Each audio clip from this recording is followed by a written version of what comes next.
ঢালাই গাড়ি গাইস আপনারা দেখতে পাচ্ছেন। আমরা মাছ এলাকালি গোডাউনে আছি। আমরা এই গাড়ি করে এসেছি এই সবে তিরপল গোছানো চলছে।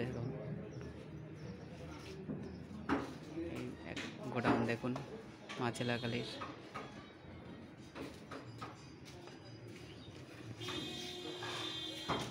এইখানে একটা মাল আছে, পুরোনো মালটা।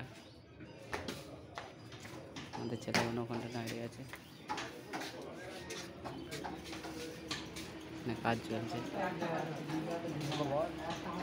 বলছি তো, এখনো কাজ চলছে এখানে।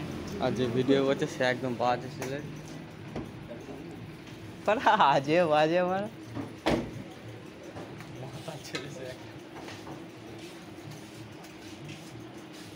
बोल। भाई हम लोग आ चुके हैं यहाँ पर मछली वाली साउंड के लेने। हम लोग अभी देख सकते हो।